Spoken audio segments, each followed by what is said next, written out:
And we're going live.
Good afternoon, everybody, and welcome to the Construction Design and Management Regulations 2015 Update and Refresher webinar.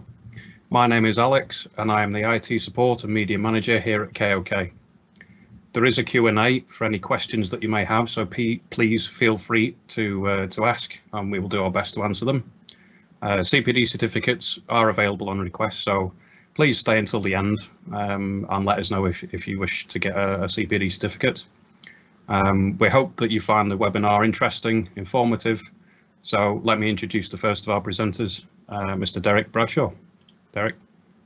Thanks, Alex. Good afternoon, everybody. As Alex pointed out, my name's Derek Bradshaw.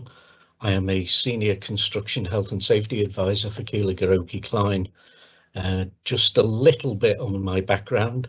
I started off in architecture more years than I care to remember ago, and eventually led Liverpool City Council's architecture department for a number of years, and after that became a divisional manager for Mouchel, and for the last 9 years I've worked for Keilor Gehroke Kline, undertaking duties related to CDM and construction health and safety. I am also the regional chair and council member for the Association of Project Safety and a regional member of the Construction Industry Council. My co-presenter today is John Davis, who also works for Keilor Gehroke Kline. Would you like to introduce yourself, John? Thanks, Derek. Yeah, my name is John Davis. I've been with Keilor Gehroke Kline for 2 years this month, as it happens. That's gone around quickly. Within the company, I specialise in compliance documentation, inspection on sites and general site work, health and safety. My background, professional background, was landscape architecture, urban design, project and programme management, sprinkling environmental enforcement management, and last but not least, health and safety. And like Derek, I spent many years within the local authority system as Liverpool City Council's principal landscape architect for a number of years. We will endeavour to answer as many questions as the presentation is going. I'll be doing that, and also I'll be dipping in and out with Derek to provide practical examples on site of some of the issues that we're facing. Over to you, Derek. Thanks, John. Obviously, if anybody has any questions that they think of after the seminar, by all means drop John or myself an email, and we'll endeavour to answer them as best we can. Just to start with, a little bit of a background from Keilor Gehroke Kline. The company has been in existence over 40 years now. It started off as chartered quantity surveyors, and since that time, and following the enactment of the CDM regulations, we now deal quite a bit in principal designers roles, CDM advisors.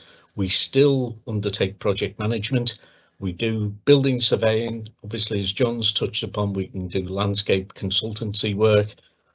We provide bespoke training, hence the reason why everybody's here today. And we also do a little bit of management systems consulting as well. In terms of what we're going to talk about today, I think it was worthwhile that we started with some key health and safety statistics and a little bit of background on the HSE and the law, together with prosecutions and fines. We'll then go on to talk about the CDM regulations themselves, give you an overview of the key duty holders and some of the documentation that is necessary to ensure compliance with the regulations. At the end, I've called it the little section crystal ball moments, and this is what we think is likely to be coming our way in the next 6 to 18 months. So it'll give you a little bit of an idea of what to expect. So starting with CDM. Now, it's important that everybody understands that all construction work CDM applies to. So I'm sure everybody's familiar with the fact that if you're building a new 2-storey building, then CDM applies. What is probably less commonly appreciated is that if you are changing a sink, if you are replacing a toilet, if you are changing a light switch, all of those projects, CDM applies to equally. It has no bearing whether the project is notifiable to the HSE on the what is commonly referred to as the F10 form. That does not affect the application of the regulations at all.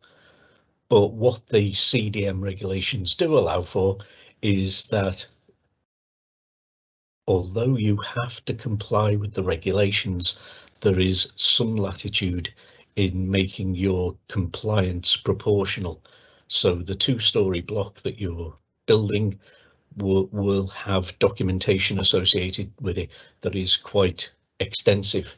If you are changing a sink, then that documentation will be quite small, but you are not allowed to just ignore the regulations. You will be in breach of the regulations if you don't carry out your duties under CDM.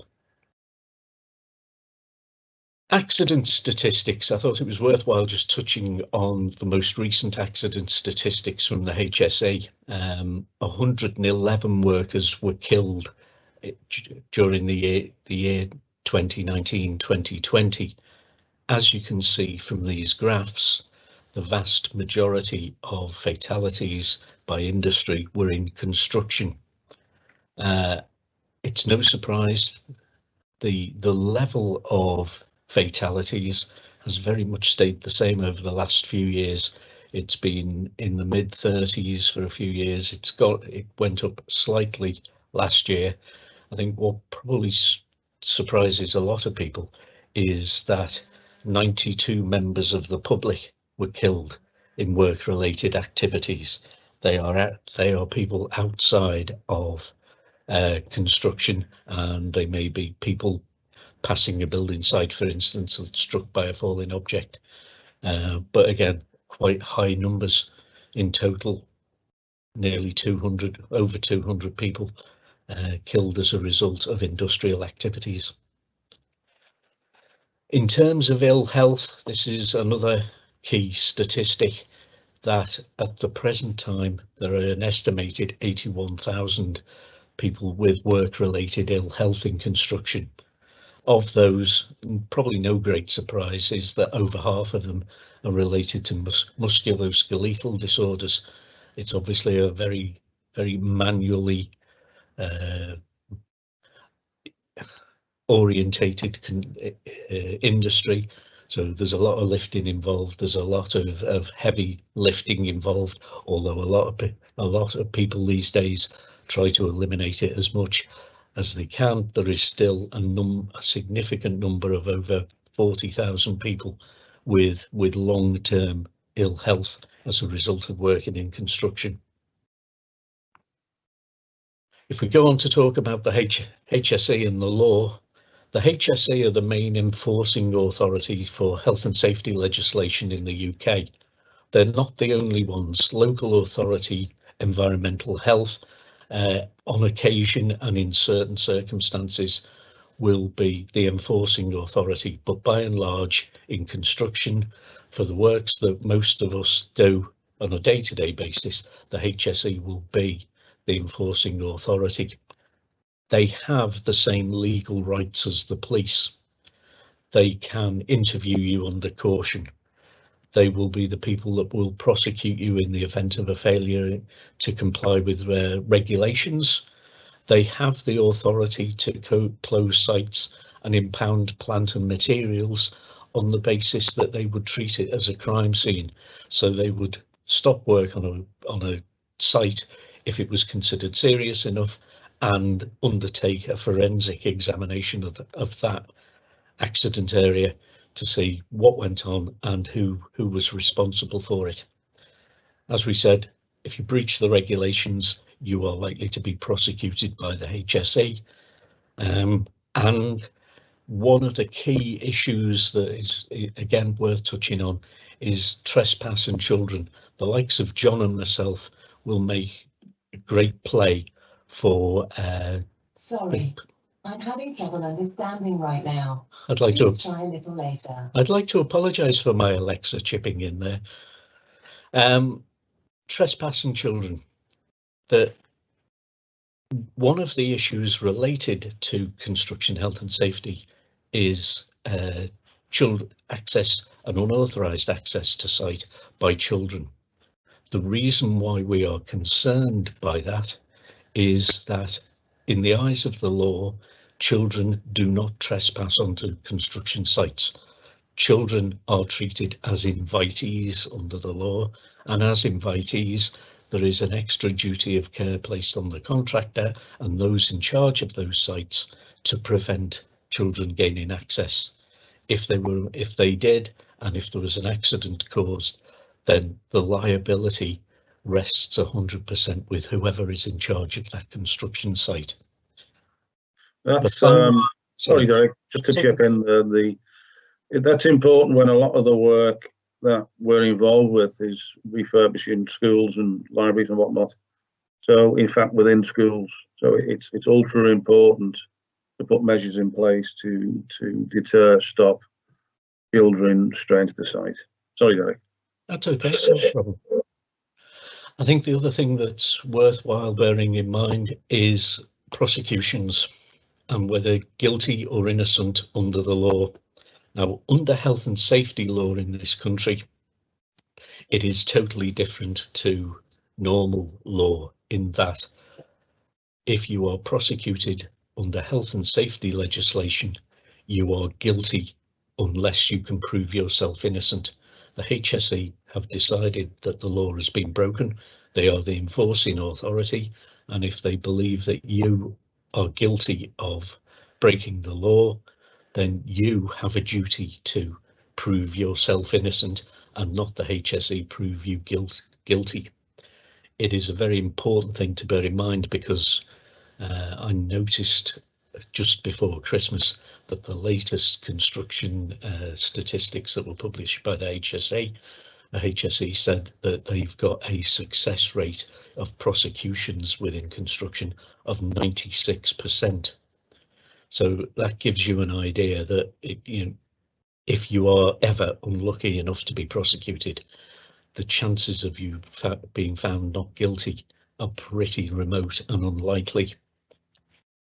And equally, I've had discussions with construction lawyers who said that their emphasis is not necessarily on trying to prove innocence, but trying to reduce the levels of fines placed on companies these days. So with that in mind, here are a few examples of prosecutions and fines that we've picked up over the last 12 months. The levels of fines are particularly relevant and significant in relation to certain companies, and the fines very much are based on almost like what you would call a league table. It depends what size of company you are, what the severity of the incident is, and from that the courts will fine you between a certain level. So there are sort of like bands. So if we took Synergy Housing, for example, that particular prosecution, the judge would have already known that the level of fine may well be between 1 million and 2 million. So you almost know when you go into court that the likelihood of fine that you're going to get. And as I said before, the lawyers place a great deal of emphasis in trying to get that fine reduced. But clearly those levels of fines on those two are very significant. The first one was as a result of a fatality of a small child becoming entrapped in the workings of a passenger lift within somebody's house. The second one, obviously, clearly people fell over 4 meters through a fragile roof. And it's not just the risks associated with the HSE investigating. What the HSE have noticed and have stated of late is that a number of HSE investigations are being undertaken as a result of members of the public reporting. So This one is an example of obviously a very small builder being fined £2,000 in costs and a 26-week suspended prison sentence, as well as 180 hours community service. And it is a significant risk these days that, with everybody having access to mobile phones and cameras, that if people see something that they think is dangerous and hazardous, then it is not beyond the realms of possibility to report it to the HSE direct from members of the public. A good point, that, Derek. It's the HSE now have got millions of potential HSE inspectors. A lot of the things I'm sure they disregard, but there's a lot of good information coming in from the public to assist them, and it does work. As Derek said, there's a case in point. Derek. Thank you. Just on that, we'll talk about COVID towards the end, but the HSE have also taken on board a number of private consultants of late to go around ensuring that COVID measures are in place. So it might not even be a member of the HSE that arrives at your site. It might be a third party with the authority of the HSE to check those sites. And just reinforcing what can and does go wrong and can easily go wrong. This is a little video clip of an incident, and a not very pleasant one, I'm afraid, but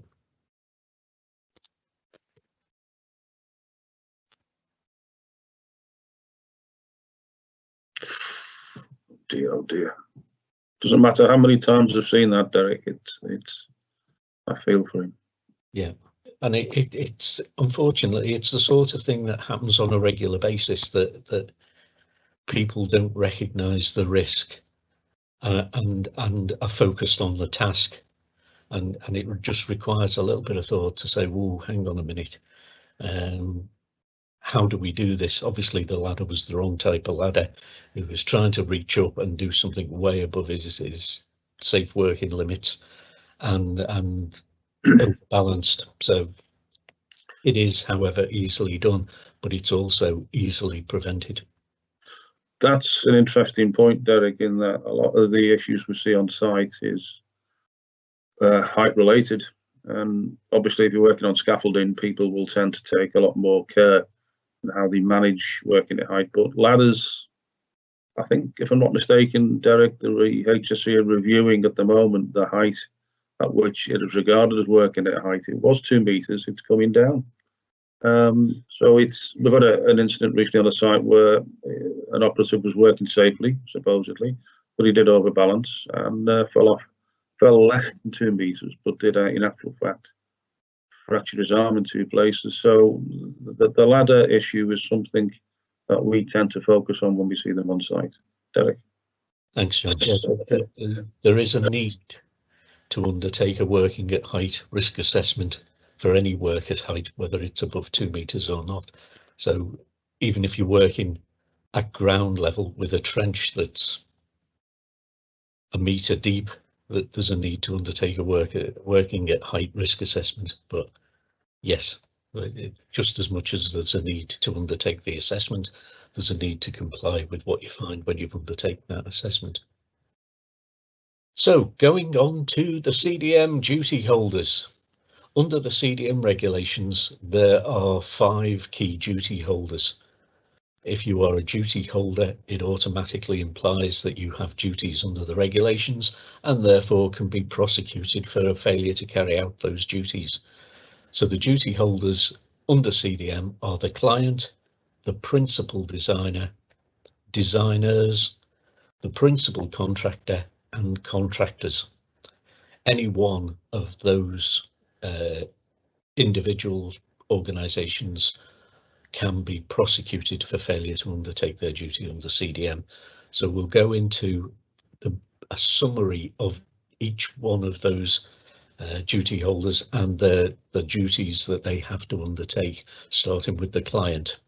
So in summary, the client has a duty to make suitable arrangements for managing a project Now, in making suitable arrangements, that includes appointing competent people. So appointing competent designers, appointing competent contractors, and making sure that those people undertake their duties under the regulations, as well as ensuring that any arrangements that they've put in place are maintained and reviewed throughout the project. A client cannot start off on day one, appoint a design team, appoint a principal contractor, and then walk away from that project. There is a requirement for client involvement from start to finish of the project to ensure that standards are maintained and to a degree to hold clients accountable for making sure that the projects are coordinated and carried out safely. Would it be fair to say, Derek, that in the current enactment, the CDM 215, that was one of the issues which was highlighted, was it not? The fact that the client was taking more of a lay role, and it was tightened up, wasn't it, to make sure that they clearly understood they couldn't offload the work to other people and basically absolve themselves of all responsibility. And I think, to be fair, we have seen over that period where client officers are, dare I say, a lot more professional. Derek? Thanks, John. Yeah, and it sort of stemmed back to the old iterations of the previous CDM regulations that actually allowed the clients to appoint a client's agent to discharge their duties. HSE recognised eventually that was wrong, and clients should be fully involved in the project because they're the best people to influence it as a result of them paying the bills at the end of the day. The client has a duty to ensure that pre-construction information is provided as soon as possible. And what we mean by pre-construction information is if you are working on a client building, if you're working on a client site, then the client is best placed to already have information available that is useful to health and safety. So things like asbestos surveys, any known hazardous substances on site, that is all classed as pre-construction information, and the duty is with the client to ensure that they provide that. People like ourselves as principal designers will also liaise with the client and suggest any other pre-construction information or survey that may be necessary. So the likes of unexploded ordnance surveys in urban areas, especially around Liverpool and Manchester, still a lot of potential unexploded ordnance in the ground. Things like that to be looked at, to be checked, to be commissioned to ensure that the works are carried out as safely as possible. Old mine workings, Derek, in areas where there was geographic little coal mining, you might build over a shaft. So it's as Derek said, previous site use information, and hopefully these days you'll receive an O&M, a manual, a file on the site. Sadly, even though the regs have been in for getting on for 30 years, we're still finding there's no site use information, a file. That really is part of the duty of the client to ensure that actually occurs, and usually it's the PD, the principal designer, who produces it and hands it over to them. So if they're going to build on the site in the future, that's then handed on to the next group of people. But we still see that not always happening, do we not, Derek? Yes, yeah, and it's one of those vagaries, that we produce health and safety files at the end of a project, but you very rarely get given a health and safety file for a project when you start off.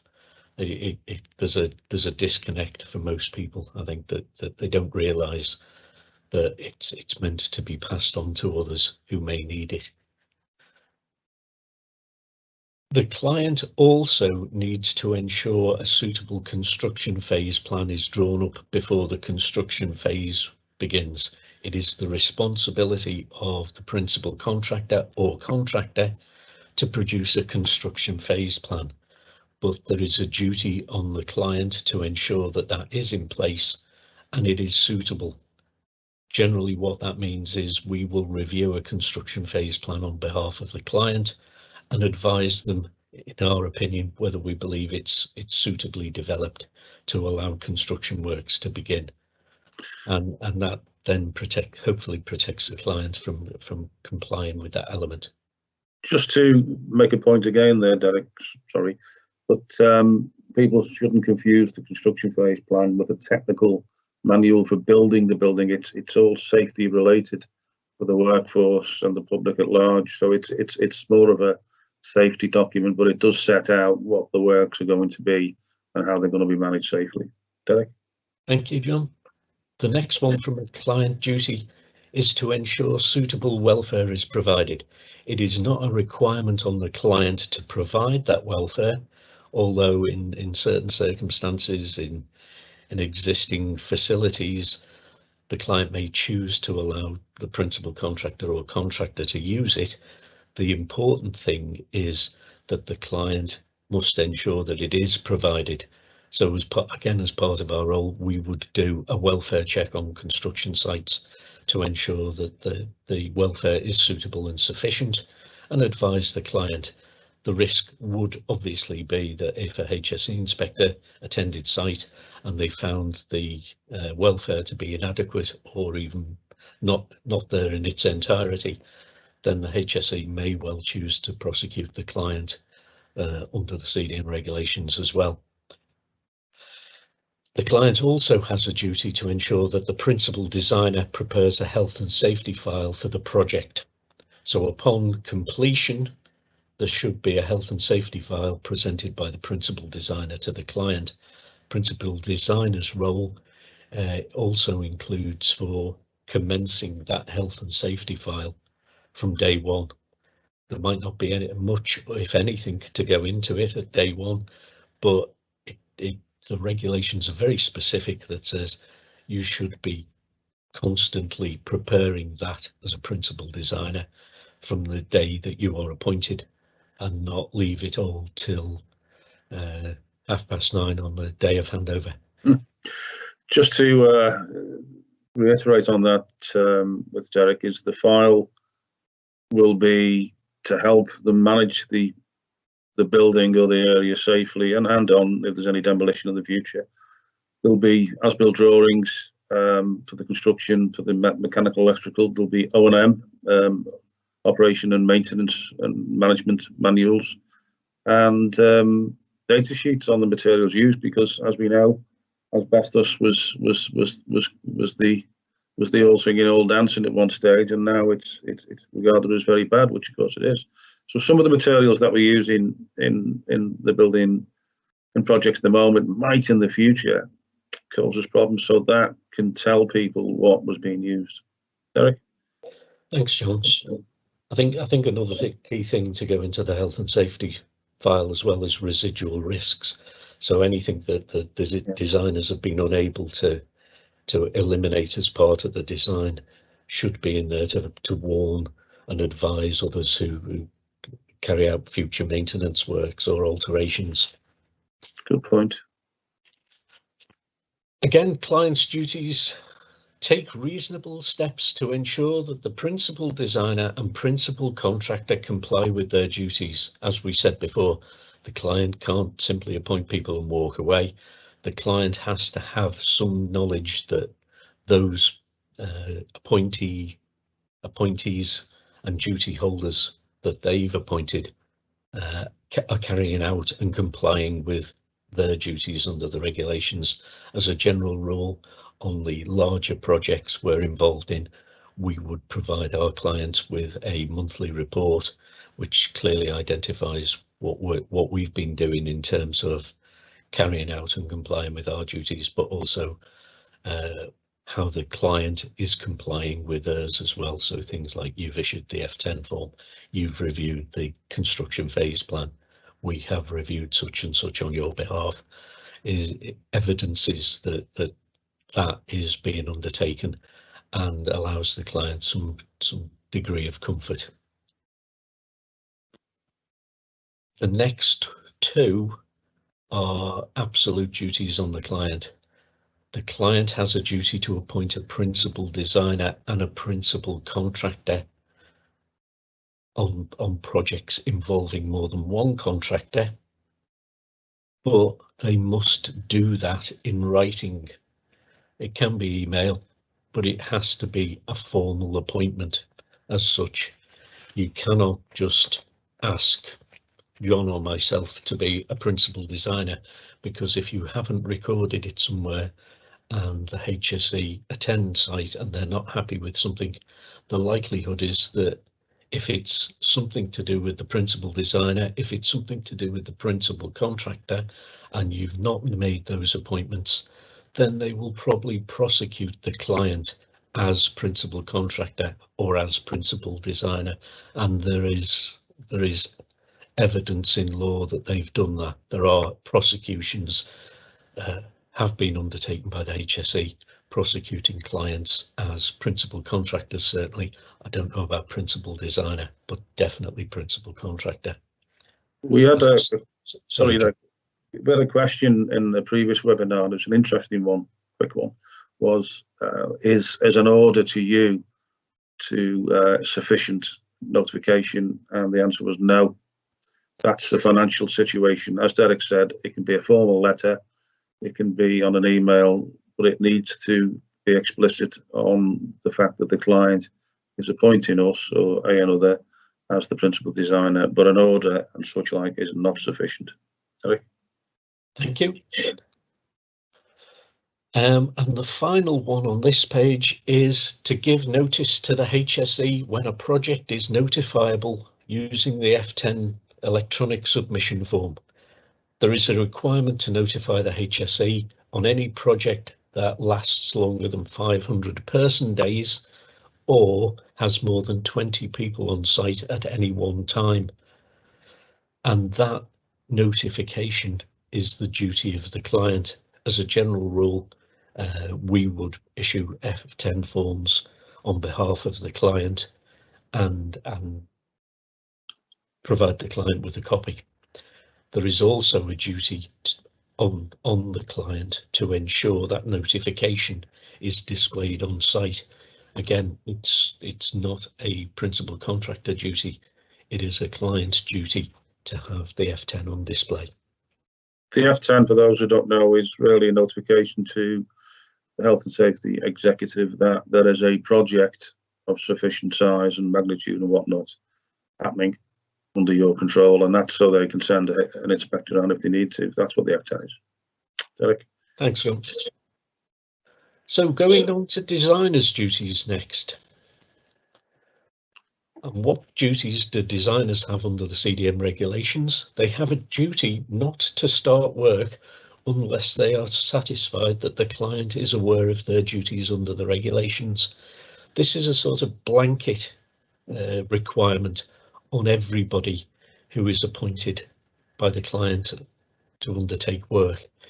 Every single designer, every single contractor, the principal designer, the principal contractor should not start work unless that they are aware that the client is aware of their duties.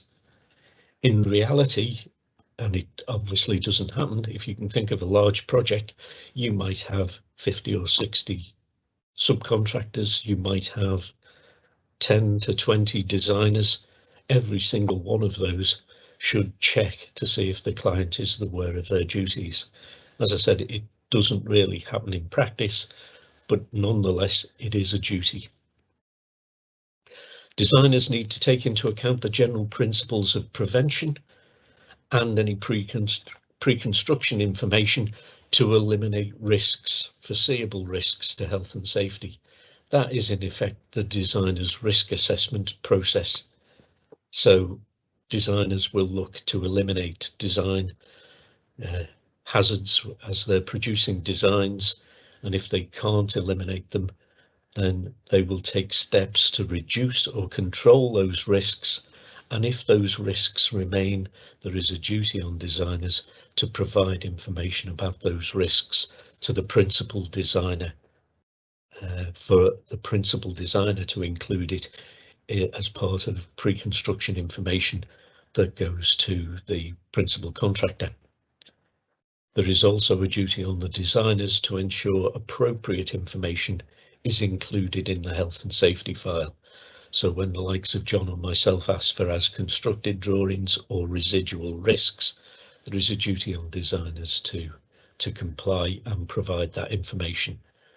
I note that there is a tendency on the likes of design and build schemes for a number of designers to be reticent about providing as-built information because they don't feel that they were suitably involved in the process to be able to say, yes, that drawing is as built. And in those instances, we would look to the principal contractor to confirm that he's constructed in accordance with those drawings or provide some information and some narrative relating to what's changed. Another point, Derek, is in relation to design and build, which is a very good point. The client appoints a project manager who then runs the team, basically. As these jobs proceed, we see a lot. Drawings are being produced literally sometimes days, weeks, or in some cases days before it needs to be built. So the designers have got to produce those risk assessments and have them under our noses to look at. I don't think it's fair. I think it's fair to say we've not actually stopped the job yet because there's insufficient information, but it's been perilously close. We need that information. We need to make sure that it can be built safely, and away it goes. So it's something that sailing close to the wind is not really what you want to be doing in health and safety. Eric. Thanks, John. So principal designers' duties. This gives you a flavour of what John and I do for our day job. And the principal designer's duties is to plan, manage and monitor the design phase and coordinate matters relating to health and safety to ensure that so far as is reasonably practicable, the project is carried out without risk to health and safety. So the principal designer's main focus is on health and safety during construction or in future maintenance or potentially future demolition and deconstruction. We need to take into account the general principles of prevention in the same way that designers are required to, any pre-construction information and any health and safety file that is currently available.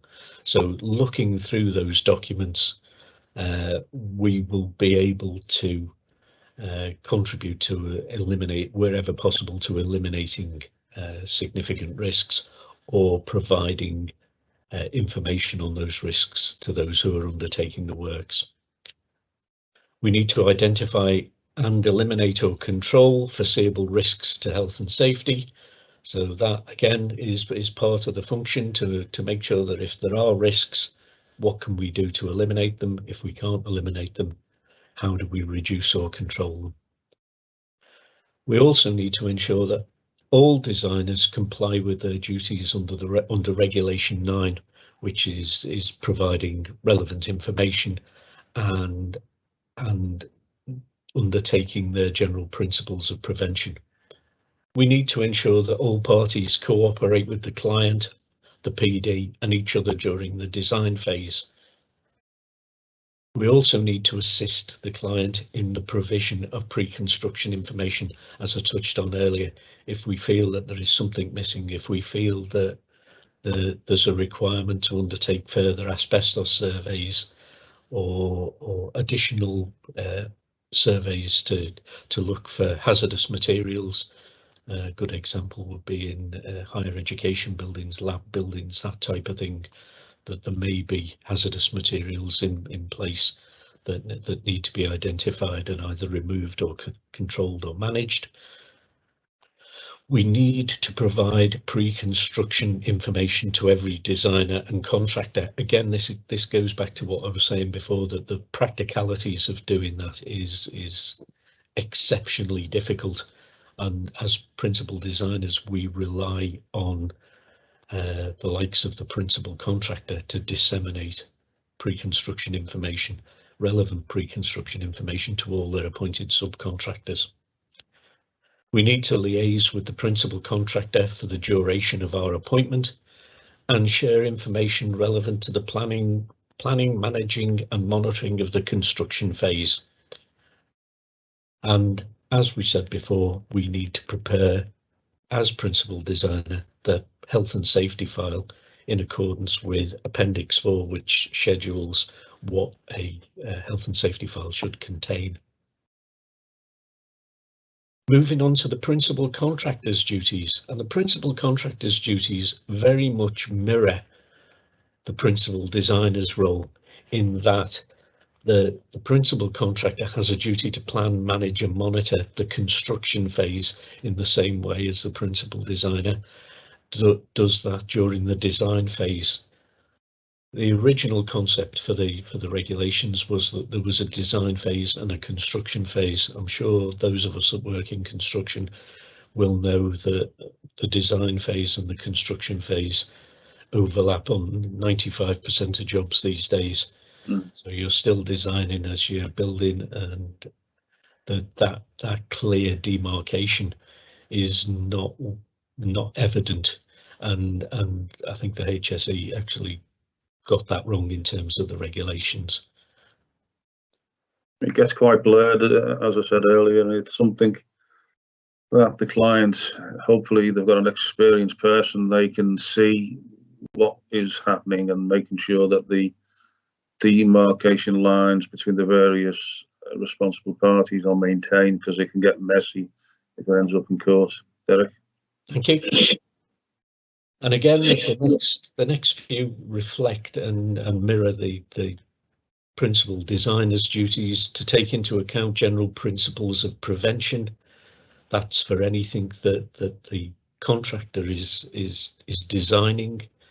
Organise cooperation between contractors and coordinate implementation by the contractors of applicable legal requirements for health and safety. It's probably worthwhile just pointing out that the CDM regulations are not the only set of regulations that apply to construction. We've obviously got things like the asbestos regulations, RIDDOR, COSH, all of these things that are ancillary but are still legal and statutory requirements to comply with. It's a three-dimensional exercise. Sometimes it's regarded as flat, as you say, Derek, with regards to the CDM regs, but you've got the likes of the noise regs and, as you said, fire. There's a lot of things that a principal contractor has to look at, and we have to look at. So just bear that in mind. Yeah, it might come out of the left field here sometimes. Derek. Thank you.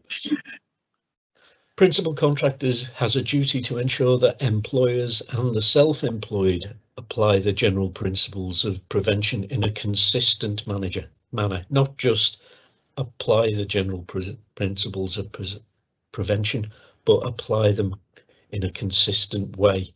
So all of the subcontractors, all of the self-employed should be applying the principles of prevention very, very similar to each other and in a consistent way.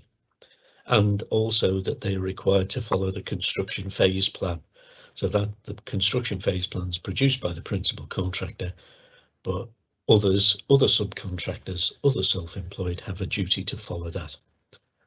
As we touched on before, principal contractor has a duty to ensure that suitable site induction is provided.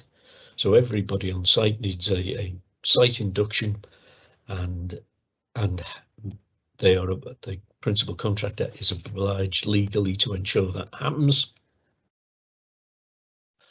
Again, we touched on that earlier. Ensure necessary steps are taken to prevent unauthorised access to site. We obviously made reference to children, but equally there is a need to ensure that unauthorised access is prevented for adults as well. There are sadly instances where people have gained access to site with the intention of committing suicide by using cranes, etc., etc., that are on site and have again sadly succeeded. So it's not just about preventing theft from site, it is preventing unauthorized access for people who may inadvertently harm themselves, as well as others who may be looking to harm themselves. There's also wanton vandalism. One of the big things that I check on is when I see plant on site, how it's secured overnight, have the keys taken out, any demobilizers fixed, because in the times gone by, there was a lot of vandalism, theft on sites, people driving vehicles around, smashing things down. So that's something that you need to be aware of, to making sure that if there's a lot of plant on site, it's suitably immobilized and not in use. Sorry. Thank you. Again, as we touched on before, principal contractor's duty is to provide compliant welfare facilities on site. The principal contractor also has a duty to provide any relevant health and safety file information to the principal designer, and if the principal designer ceases to be involved prior to the end of the project, the commission has ended, then the principal contractor has a duty to complete the health and safety file. There may be an occasional job where it's all gone to plan and the design phase is finished before construction work start, and there is little input from the principal designer during the construction phase. The client may say, well, we don't need a principal designer anymore, there's no design work going on. In that instance, then the principal contractor has a duty to complete the health and safety file. Principal contractor under general law and the Health and Safety at Work Act specifically also has a duty to consult and engage with workers. It's reinforced in the CDM regulations, but it is also enshrined in the Health and Safety at Work Act. So contractors' duties, subcontractors in effect, but also if there is only one contractor on site, the single contractor must act in a manner similar to the principal contractor.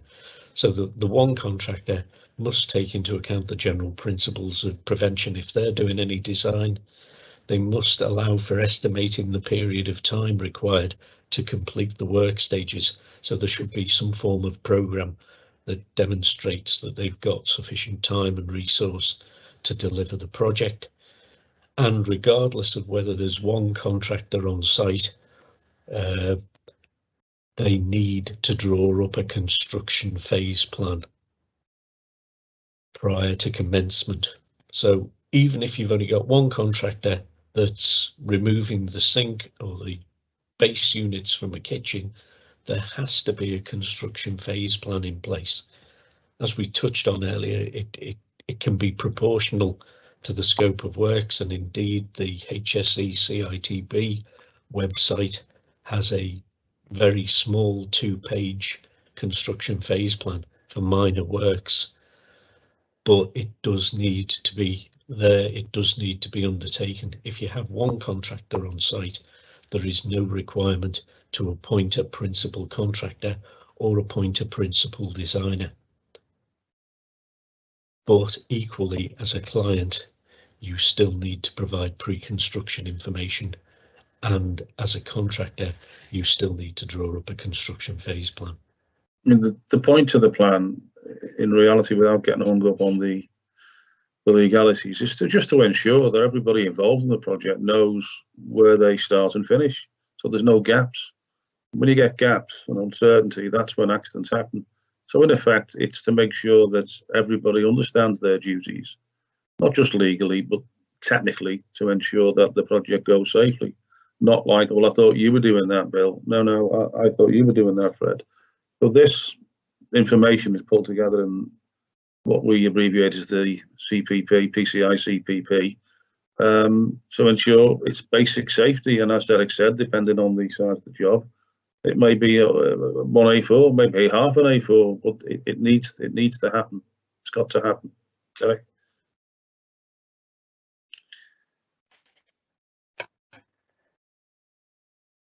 I apologise, I lost my internet connection. First world problems, I think, is it these days. So bear with me, and I'll just get back onto the presentation.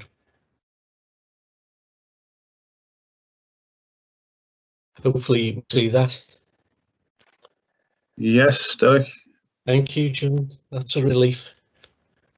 Next element is pre-construction information. To give you a flavour of what is required for pre-construction information. Just to reinforce it, although the regulations state pre-construction information, there is no specific requirement to provide a pre-construction information in the form of a document. However, if you consider a larger project, a reasonably sized project, then in providing a PCI document, it is far easier to demonstrate that that information has been passed over to a principal contractor and others, designers, etc., who need it in a timely manner, and there is less risk of omitting an item that should have been provided. So by and large, we would always recommend producing a PCI document prior to commencement, usually at tender stage, that encompasses all of the relevant information that a principal contractor will need to undertake his construction phase plan. This is a brief example of what we will provide in our pre-construction information document. The contents 1 to 10 there very much reflect the CDM regulations anyway. You're obliged to provide the likes of project details, what anything relevant in the existing environment, details of what the design is and what the proposals are for that, etc., down that list. The items under the appendices are things that we would provide that we believe are relevant to that project. So these can be very much project specific items. So the likes of designers' risk assessments, yes, most projects would have those and we'd incorporate them. Appendix B, the lead in paint, is a very specific guidance for a repainting project and a redecoration project that is worthwhile including. Specialist reports, asbestos report if the building was constructed prior to the year 2000. We identify whether an F10 form is required or not based on those parameters that we mentioned earlier. We also include a copy of the latest Construction Leadership Council site operating guidance in relation to COVID measures. And generally, we also include any control of major accident hazard sites within a 3-mile location of the works proposals. In terms of construction phase plans that the principal contractor produces, the following is a list of topics that should be considered by the principal contractor when producing a construction phase plan. And again, sort of reflects items within the pre-construction information. So a description of the project, such as the key dates and details of any key members of the team. So you'd name the client, you'd name the principal designers, you'd name the design team members. The management of the works, including the health and safety aims of the project. This one is taken verbatim from the regulations, and I've always thought was a bit pointless. Everybody is clearly trying not to have any accidents or cause any harm, and that is by and large 99.999% of what that element within a construction phase plan says. What the site rules are, these are obviously very specific to the site and may include items that the client would wish to see incorporated. So if you're working in close proximity of a live environment, the client might say, well, I need you to add these to the site rules. When you're on my side of the site, because you have to access the works area, you need to comply with that, with my site rules, things like that. Arrangements to ensure cooperation between the project team members and the coordination of the work. So things like we will have regular team meetings, we will have monthly progress reports, we will have weekly health and safety meetings with subcontractors. Arrangements for involving workers. So again, that goes back to consultation. You're obliged to show how you were involving your workforce. The arrangements for undertaking site inductions. What welfare facilities are being provided. Any fire and emergency procedures that are to be adopted. Again, this is a key one when working in live areas or working adjacent to live areas. We've got a number of projects ongoing at the moment that requires the fire and emergency procedures to be very much dovetailed into the client's existing procedures, and phasing implications obviously have more importance in relating to ensuring that you're maintaining emergency procedures and your fire plans and means of escape proposals remain current throughout the course of the works.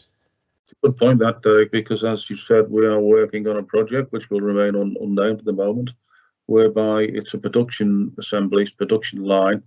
Like you say, Derek, if the contractor puts up some temporary barriers, but happens to be on the area where emergency vehicles to get in, there's a problem. So all that once, as Derek said, dovetailing in and discussing, it's easy to forget stuff like this. But yeah, if you're working on an existing plant, not a complete new build, all the existing fire and emergency procedures want to be looked at, and really they should take precedence over the local ones. Thanks, John. It should detail the control of any specific site risks listed in Schedule 3. Schedule 3 has got a list of risks that are, in my opinion, slightly unusual. It mentions cofferdams and things like that. They tend to be a bit more civil engineering based, but if you do have those site specific risks, the construction phase plan should detail exactly how you are going to control those risks. Obviously, if you've got cofferdams, they're there for a reason and need to be maintained. The principal contractor must ensure that throughout the project, the construction phase plan is appropriately reviewed, updated and revised, whilst the client is expected to ensure that there is a suitable plan in place at commencement. There is equally a duty on the principal contractor to ensure the construction phase plan is reviewed and, if necessary, updated. On larger projects, that probably tends to get done by way of QA procedures, etc., etc. A number of large contractors these days will get up to, I don't know, but version 12 of their construction phase plan. Smaller projects, you might not have that number of revised construction phase plans, but you can't simply leave it at day one and ignore it. It does need revision and review. It's a living document, is it not, Derek? Yeah, it is exactly that. For its intended use to prevent injuries and accidents and allow works to be carried out safely, it's got to be reviewed in the same way that I wouldn't expect to look on day one through a construction phase plan and reject it if there isn't sufficient details there relating to finishes and decoration on a project that's lasting 18 months.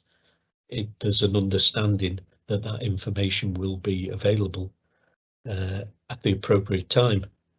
usually because the subcontractor is a long way off being appointed anyway. Plus, also, if you're working on a large refurb job or a listed building, for example, you will come across unknown, unforeseen works, which have been allowed for in terms of the bill of quantities. But those works, as soon as you know what you're going to do and there's designs being produced and design and risk assessments, then the CPP needs to be updated. So it's an ongoing thing. Broadly, a refurb, there's a lot more unforeseen work you need to be aware of, and asbestos is one of those in older buildings, which theoretically you know where it is, but all of a sudden it pops up somewhere else. So you've got to be on the ball. And as Derek said, you know, the document is constantly, or it should be, being reviewed and revised. Derek? Thank you, Jeff. And the health and safety file is next. So a health and safety file is only required for projects involving more than one contractor. We've obviously just touched on the fact that if you do have one contractor, there is still an obligation to produce pre-construction information and a construction phase plan. But under the regulations, there is no requirement to produce a health and safety file for a single contractor project.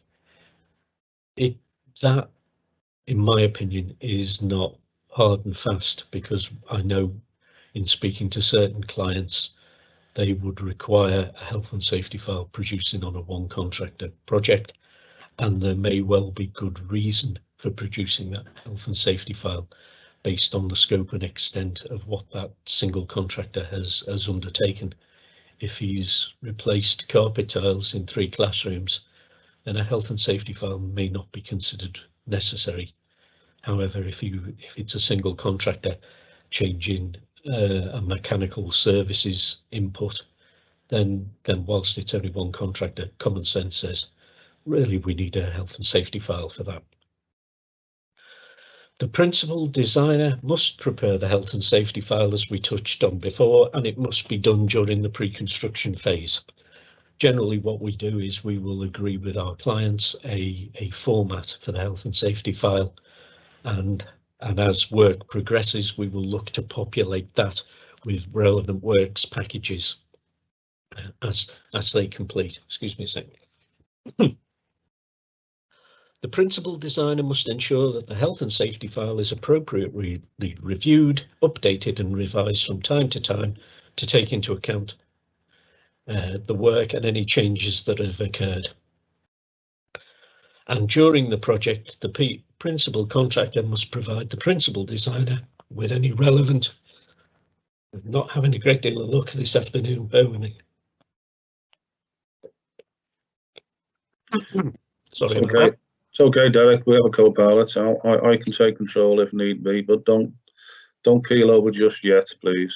Thank you, Derek. Yeah, well, yeah, I'll try to stick to the end. How's that? Well, that'll do. I can land the aircraft. I'm checked out for that. There's not a problem. Thank you very much. I'm safe in your hands. Absolutely. And during the project, the principal contractor must provide the principal designer with any relevant health and safety file information. So there's a duty there for the principal contractor to pass that information to the principal designer. As we said before, if the principal designer's appointment concludes before the end of the project, then the principal designer must pass the health and safety file to the principal contractor, and the principal contractor must complete the file and hand it to the client upon completion of the project.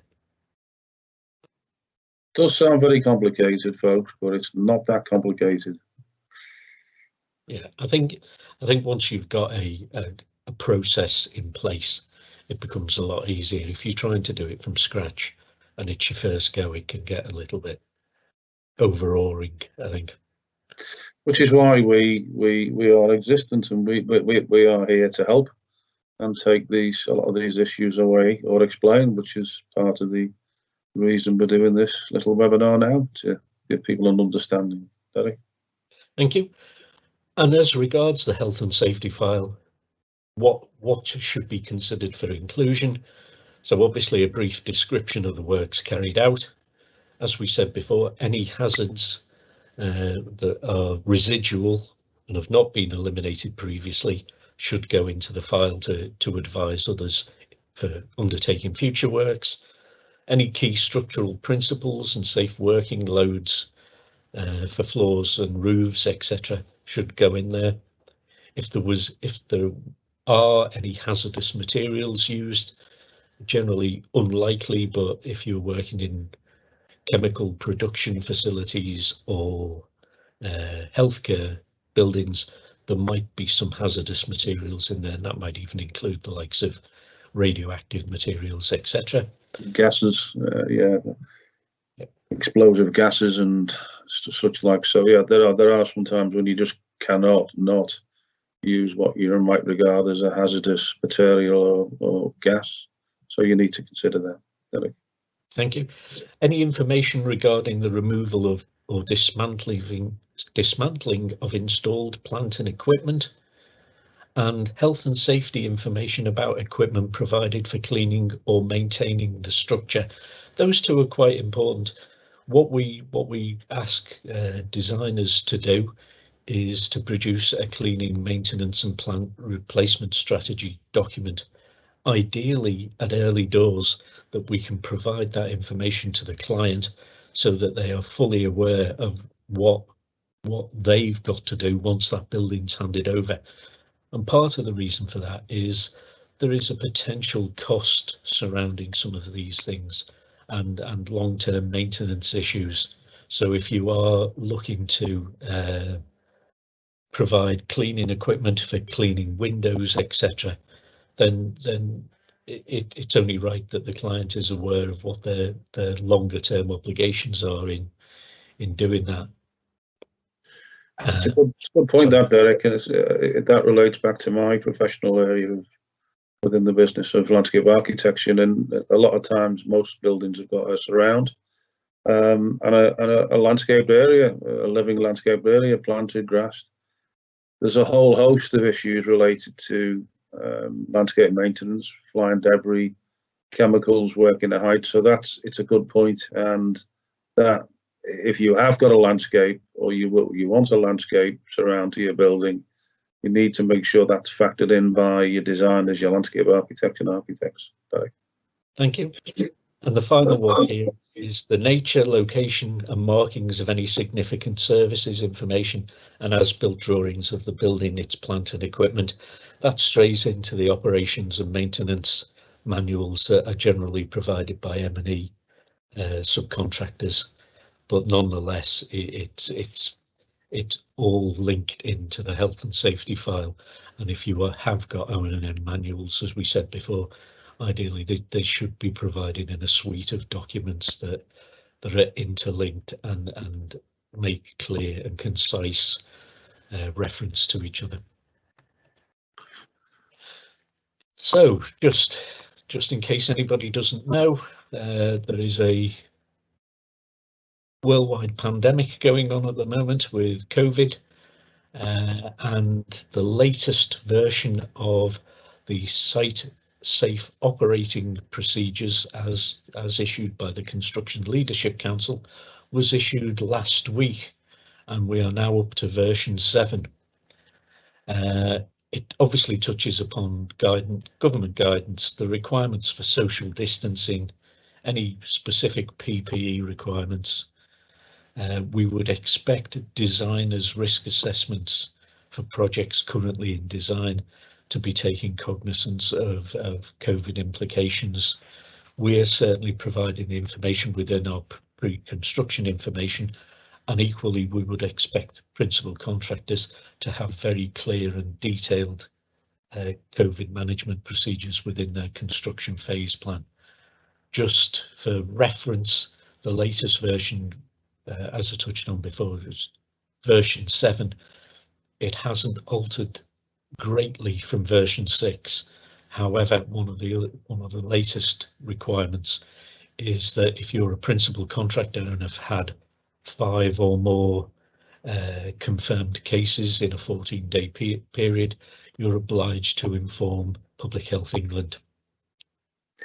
Just on that one, Derek, a quick one is the seriousness of this pandemic is pretty well known. It's been on the news, but we now, with our clients, a lot of them, virtually all of them, prior to a new project starting actually on site constructing, then we will do a COVID inspection, separate document, which Derek coming on to now, whereby we will ensure that what the principal contractors say they're going to do, they're actually doing. So we actually do a separate COVID inspection, and it does work. So if anybody out there needs any help or any such inspections, then you know where we are, and it does actually work very, very well. Derek. Thanks, John. And yes, as John just touched upon, this is an example of our COVID RAMS review from principal contractors. So we will go out there, as John said, and look at how well and how appropriately the principal contractors are adopting the CLC guidance, and more importantly, if it's being adhered to on site. I think that's a key thing, that obviously as part of construction phase plans there's evidence of COVID management, but for it to be successful we need to see it in place on site and operating in that manner. And as we get near the end, I thought it's worthwhile just giving you a little bit of a flavour of what's likely on the horizon. So these crystal ball moments, I've attempted in no particular order, but other than the fact that Brexit's already happened, there is a potential, more than a potential because it's happened now, that certain construction standards across the home nations will be devolved to the lowest common denominator. I've only got one example of that, and it relates to smoke alarms in domestic properties, that the various standards across the home nations. There is one that is mandatory to provide a smoke detector in a new home. One of the other home nations doesn't have that mandatory requirement, and so following Brexit, the lowest common denominator, i.e. you don't need to provide a smoke detector, will now become the norm.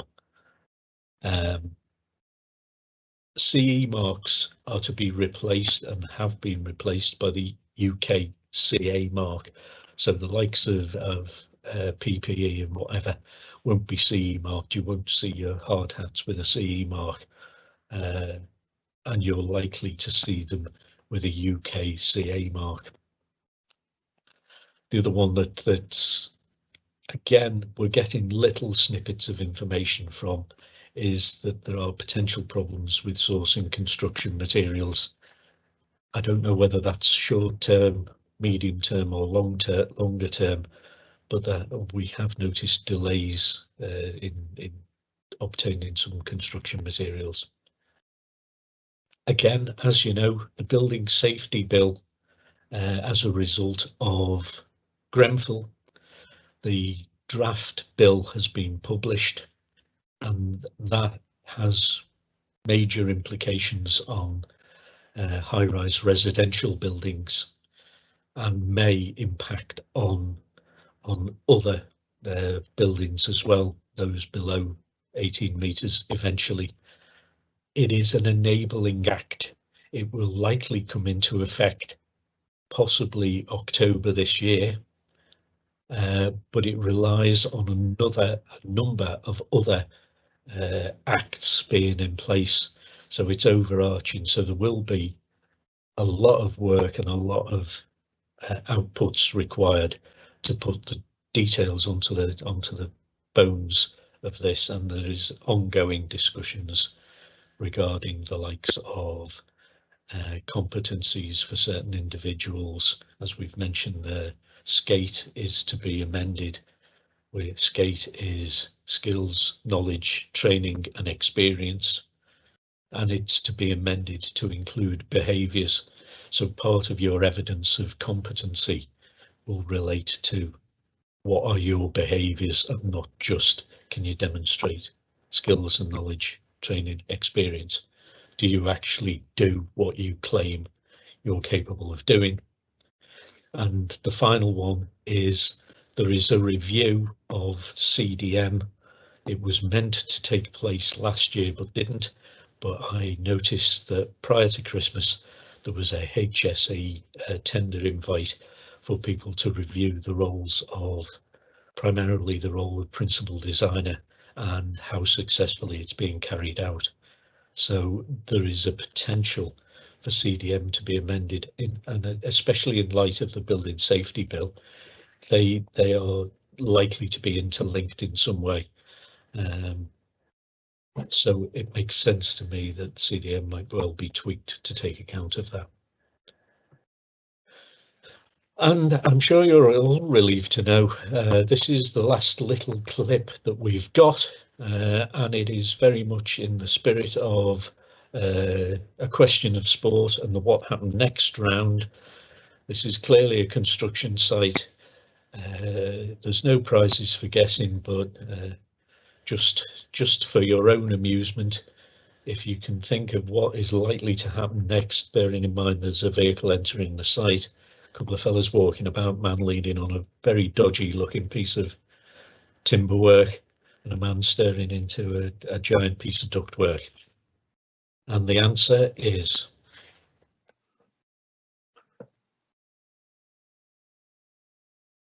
Wow. Again, it doesn't matter how many times I see that. How lucky were those chaps? How lucky. Yep, extremely fortunate. And that just leaves me to say, are there any questions, gentlemen, that need to be answered, bearing in mind we've run over slightly? Well, as it happens, Derek, sadly, we've not had that many questions, but very, very quickly, I'm just answering one. I'll read it out. When a client has an agreement with a single contractor to carry out maintenance works, and that contractor chooses to subcontract the work out, or some of it, because that's how he's covered the work content, does that initial contractor automatically inherit the role of principal? It's this principal design, I think they mean principal contractor, by virtue of the fact that he has designs and that methods of procurement. I think in a nutshell, we've gone from a single contractor to another contractor. So in my view, the single contractor has to become the principal contractor. I think it's not an uncommon one, and the general view would be that the client has appointed contractor A. The fact that contractor A subcontracted it out is almost irrelevant, other than the fact that there are now two contractors involved in the process, and on the basis that you've now got two contractors involved, all of the CDM regulations apply. So you're almost being forced down the road to appoint contractor A as a principal contractor. Yeah. But moreover, you're probably being forced down the road to appoint somebody as a principal designer. That might well be yourself as client, because you've issued the works order. But I can't see a way out of it, because at the time you make that, or you place that order, the client has no way of knowing who's going to undertake the works, and has not got any control over contractor B. It's a subcontractor, and therefore, to be on the safe side, I would adopt the regulations, certainly in spirit, if nothing else. Yeah, yeah, I agree, and that's basically what I've said. So hopefully the person who's asked that question has got the answer, but I'm just knocking it over to you now, so you've got it on paper. Thanks. Okay, well, on that basis, as I said, I think we've overrun. If anybody else has got any pressing questions, by all means, contact John or myself. Hopefully we haven't confused you and bamboozled you too much. More importantly, we haven't bored you with what is a very, very dry subject, and hopefully equally we've given you some food for thought and some opportunities and realizations of what needs to be done and what can be achieved when undertaking your next project. Just like to thank you for listening, and thank John and Alex for assisting, and hopefully we'll meet up in person at some point in the future. Just Thank a quick one. Just a quick one, Derek. I think just for the delegates involved, we may be in the future running out webinars on specialist topics, for example, working at height. So just keep an eye on Keeler Oakey Klein and what's coming up. Thanks. Yeah, and I suppose equally, John, if anybody's got any pressing queries, by all means, fire them in, and Absolutely.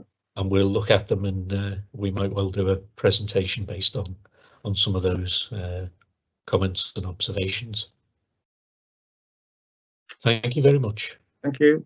Thanks, Derek. Thanks, John, and thanks to everybody that's attended. There's a wealth of knowledge there. We hope that you've all found it informative and useful. If you did join us anonymously, please do let us know if you want a CPD certificate, because we won't have your email address or name on the record. So just drop us a line if you did join us anonymously.